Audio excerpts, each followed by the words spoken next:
छत्तीसगढ़ में विधानसभा चुनाव के जो परिणाम थे वो बेहद ही चौंकाने वाले थे, क्योंकि जो तमाम एग्जिट पोल थे छत्तीसगढ़ में किए गए जो सर्वे थे सभी एक और इशारा कर रहे थे, जो बता रहे थे कि इस बार फिर से छत्तीसगढ़ में कांग्रेस की सरकार बनने वाली है। लेकिन जब रिजल्ट आया तो बिल्कुल इसका उल्टा हुआ। छत्तीसगढ़ में भाजपा ने प्रचंड बहुमत से अपनी सरकार बनाई। मुख्यमंत्री के रूप में विष्णुदेव साय को चुना गया। लेकिन छत्तीसगढ़ में जो कांग्रेस की करारी हार हुई उसका एक कारण ये भी था कि छत्तीसगढ़ अनियमित कर्मचारी संघ, आपको बता दूं कि छत्तीसगढ़ अनियमित कर्मचारी संघ अपनी मांगों को लेकर लगातार प्रदर्शन कर रहे थे। वो धरना स्थल पर बैठ रहे थे। सरकार से उनकी कई मांगे थी जिनको पूरा करने के लिए वो धरना पर बैठे हुए थे, लेकिन कांग्रेस सरकार ने उनकी मांगों को लगातार अनदेखा किया, जिसके कारण छत्तीसगढ़ में जो कांग्रेस की सरकार नहीं बनी उसका एक कारण ये भी था कि जो कर्मचारी संघ थे उनकी मांगों को पूरा ना कर पाना।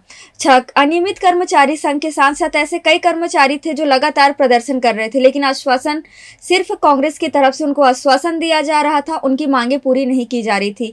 जिसका एक कारण ये भी हो सकता है कि छत्तीसगढ़ में जो कांग्रेस की सरकार गई है, कांग्रेस छत्तीसगढ़ में हारी है, जो धरना स्थल पे बैठे हुए कर्मचारी थे वो एक कारण हो सकता है। आज मेरे साथ मौजूद है छत्तीसगढ़ अनियमित कर्मचारी संघ के गोपाल प्रसाद साहू जी। उनसे जानेंगे कि अगर अभी जो छत्तीसगढ़ में भाजपा की सरकार आई है, अगर उनकी सरकार बनी है और अगर ये सरकार उनकी मांगे पूरा नहीं करती तो आगे की उनकी क्या रणनीति है, इनसे जानते हैं। गोपाल जी, आपका स्वागत है हमारे चैनल में। तो आप ये बताइए कि आगे की आपकी क्या रणनीति है। आपके जो कर्मचारी संघ है, 7 लाख आपका कर्मचारी संघ थे, सदस्य थे, उनके आगे की क्या रणनीति है? देखिए, छत्तीसगढ़ प्रदेश के शासकीय कार्यालयों में, अलग अलग कार्यालयों में लगभग 7 लाख लोग काम करते हैं और इन 7 लाख में से अलग अलग संगठन है, अनियमित संगठन है। हमारा छत्तीसगढ़ अनियमित कर्मचारी मोर्चा है और हमारे साथ में लगभग 60 से 65 संगठन हमारे साथ में हैं। हम इस परिदृश्य में अब देखेंगे तो कि वर्तमान जो चुनाव हुई है उसमें सरकार बदलने में इन कर्मचारियों का बहुत बड़ा योगदान रहा है। और चूंकि भारतीय जनता पार्टी की सरकार बन गई है और कैबिनेट जल्दी ही विस्तार होने वाला है, उसके पहले हम एक बैठक आयोजित कर रहे हैं। कल हमारा 17 तारीख को कलेक्टर गार्डन में एक बैठक है जिसमें हम लगभग 100 से अधिक संगठन हैं, उनके पदाधिकारियों को बुलाए हैं और उसमें हम चर्चा करेंगे कि ये चूँकि आप देखे होंगे कि पिछले 5 सालों में कांग्रेस ने स्पष्ट बोला था कि हमारी सरकार बनेगी कि 10 दिन में नियमित करेंगे, लेकिन अत्यंत खेद का विषय है कि 5 साल के केवल हमको क्या है घुमाया गया। अब हम ये चाहते हैं कि वर्तमान सरकार भी इस तरह से अपने को ना उलझाए, इसलिए हमने क्या है, ये प्रथम बैठक है इस सरकार के बनने के बाद में, तो ये सारे चीज़ों पर मुद्दों पर चर्चा करेंगे और आगे छत्तीसगढ़ अनियमित कर्मचारी मोर्चा कैसे अपने मांगों को सरकार के समक्ष मजबूती से रखेगा, इस पर चर्चा करेंगे।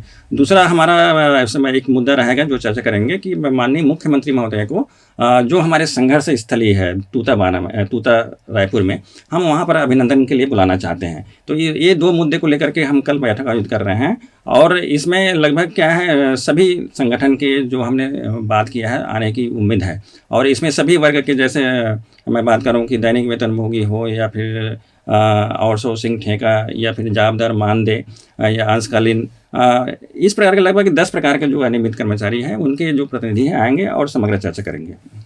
आप लोग की कितनी सूत्री मांगे थी, किन सूत्री मांगों को लेकर आप प्रदर्शन पर बैठे हुए, एक बार विस्तार से बता दीजिए। जी, देखिए, हमारा जो 4 सूत्री मांग हमेशा से रहा है, प्रदेश में जो कार्यरत अनियमित कर्मचारी है उसका नियमितीकरण और नियमितीकरण तक 62 वर्ष की जॉब गारंटी या स्थायीकरण। दूसरा जो हमारे साथियों को जो निकाला गया है, विगत क्या है 10 सालों में लगभग 40,000 जो हमारे अनियमित कर्मचारी हैं उनको जॉब से पृथक किया गया है। हम चाहते हैं कि सरकार उनको बहाल करें, क्योंकि उसकी जगह में नए लोगों को ले रहा है, तो स्वाभाविक रूप से क्या है, जो काम कर रहे थे उसको प्राथमिकता देना चाहिए। ये दूसरी मांग है। तीसरा जो हमारा मांग है कि ये जो अंशकालीन है, जिसको 2 घंटा 4 घंटा या फिर इस तरह से काम लेते हैं, उनको चाहते हैं कि हम जो अंशकालीन है उसको पूर्णकालीन करें और जो आउटसोर्सिंग ठेका या फिर सेवा प्रदाता है इसको सरकार खत्म करके इन कर्मचारियों को विभाग में शामिल करते हुए इसको एक नियत समय में नियमित करें। इन सारे मुद्दों को लेकर के हम कल बैठक करेंगे और इसके ये तो हमारा 4 जो बेसिक है ये है, लेकिन हम इस बारे चाहते हैं कि सभी जो संगठन के जो समस्याएं हैं उसको अलग अलग, चाहे वो 50-60 क्यों ना हो, हम सभी के मुद्दों को एक पॉइंट में लिखना चाहते हैं ताकि किसी को कोई कन्फ्यूजन ना हो। अभी क्या होता है कि जैसे मैं बोलता हूँ कि 7 लाख है तो 7 लाख को नियमितीकरण नहीं चाहिए। इसमें जो क्राइटेरिया में आता है उसका सरकार कम से कम नियमितीकरण करें। हम ये चाहते हैं इन सारी चीज़ों पर चर्चा करेंगे ताकि आने वाले जो समय है उसमें किसी भी हमारे सदस्य या फिर संगठन हैं उनको भ्रम की स्थिति ना हो। और छत्तीसगढ़ अनियमित कर्मचारी मोर्चा स्पष्ट बोलता है कि भाई जो संगठन आएगा या अपनी पार्टिसिपेट सहभागिता दिखाएगा हम उसके मुद्दे को हम शामिल करेंगे।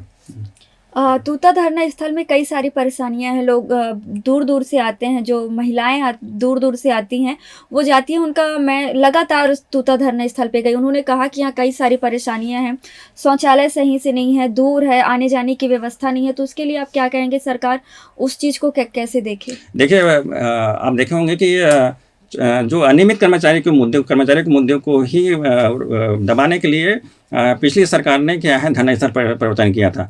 जो भी राजनीतिक संगठन या सामाजिक संगठन है वो रायपुर में धरना करते रहा, लेकिन केवल कर्मचारियों के लिए तूता भेजा गया। तो हम वर्तमान सरकार से भी हम अनुरोध करेंगे कि जो धरना स्थल तूता भेजा गया है उसको रद्द करके रायपुर में कोई अच्छा लोकेशन जहाँ पर आम नागरिक परेशान ना हो, ऐसे लोकेशन पर क्या है धरना स्थल स्थानांतरित करें, ताकि जो बाहर से पूरे प्रदेश से आते हैं, जब बीजापुर सुकमा हो या बलरामपुर जसपुर से आते हैं, बेचारे वो आते हैं ट्रेन से आते हैं, बस से आते हैं और यहाँ से 25-30 किलोमीटर जाते हैं, ना वहाँ पर कोई रहने ठहरने की सुविधा है, ना प्रॉपर टॉयलेट की पानी की व्यवस्था है, जिससे हमारे साथियों को काफ़ी या आम नागरिक हैं उनको काफ़ी परेशानी होती है। तो इसके लिए भी हम सरकार से अनुरोध करेंगे कि वो धरना स्थल को परिवर्तन करें और रायपुर के आसपास जहाँ पर आम नागरिक को ज़्यादा डिस्टर्ब ना हो ऐसे जगहों को चयन कर नए धरना स्थल को स्थानांतरित करें। आपका कहना है कि मतलब जो सरकार परिवर्तित हुई, छत्तीसगढ़ में सरकार जो बदली है, आप कर्मचारी के तौर पर कहेंगे कि हमारे कारण बदली, हमारे संगठन के कारण बदली है। तो आने वाले सरकार के लिए क्या संदेश है, क्या बोलना चाहेंगे कि अगर वो सरकार आपकी बातें नहीं मानती, आपकी मांगे पूरी नहीं करेंगे तो क्या कर सकते हैं? देखिए अभी इनिशियल पीरियड है, हमको बहुत उम्मीद है और उम्मीद के साथ हमने इस सरकार को सपोर्ट किया है। तो हमारा स्वाभाविक रूप से बनता है कि सरकार उस बातों को तो प्राथमिकता के आधार पर करे।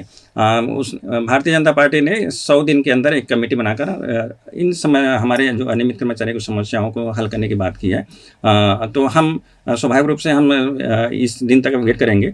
फिर भी यदि क्या है नहीं करती है तो लोकतांत्रिक व्यवस्था में धरना प्रदर्शन आंदोलन अपनी बात को रखने के लिए रखते ही हैं। इसके साथ ही हम क्या है निरंतर क्या है, चाहे मुख्यमंत्री हो या उप मुख्यमंत्री हो या मंत्रिमंडल कोई भी हो या विधायक है, इन सारी चीज़ों से हम अपनी बात रखेंगे और उससे अनुरोध करेंगे कि शीघ्र से शीघ्र हमारी जो समस्या है, हमारी जो पीड़ा है उसको दूर करें। छत्तीसगढ़ में मुख्यमंत्री बनने के बाद क्या आपसे उनका कोई कांटेक्ट हुआ, कोई बातचीत हुई, आपने अपनी मांगों को रखा? देखिए अभी तो 13 तारीख को शपथ ग्रहण हुआ है, उसके बाद हमने क्या है कि माननीय मुख्यमंत्री महोदय से मिलने गए थे, लेकिन उनके चूँकि सबके व्यस्तता की वजह से मुलाकात नहीं हो पाई है। अभी भी जा सकते हैं मिलने के लिए, लेकिन इसमें क्या है इस तरह से जो मिलना होता है उस बराबर बात नहीं होती। हम चाहते हैं कि एक बार हमारे साथियों से बात कर लें, उनकी बातों को समझें कि वो क्या चाहता है फिर से। उसके बाद हम माननीय मुख्यमंत्री से समय लेंगे मिलने के लिए और अपनी समस्याओं को उनके समक्ष रखेंगे। आप कल एक बैठक रखने वाले हैं, उसके बारे में कुछ जानकारी दीजिए। कल हमारी बैठक है, मैं आपके माध्यम से हमारे प्रदेश के जितने भी अनियमित संगठन हैं या हमारे साथी हैं, पदाधिकारी, उनसे मैं अपील करूंगा कि वो इस बैठक में अवश्य सम्मिलित हो और अपनी बातों को, अपने विचारों को रखें, ताकि हम नई सरकार से, भावी सरकार से हम अपनी बातों को मजबूती से रख सकें। तो मेरे साथ मौजूद थे गोपाल प्रसाद साहू जी, जिन्होंने बताया कि आने वाली सरकार से उन्हें बहुत सारी उम्मीदें हैं। जो मांगे कांग्रेस सरकार नहीं कर पाई वो आने वाली सरकार, बीजेपी की सरकार करे। तब तक के लिए बने रहें एडिटर जी न्यूज़ के साथ।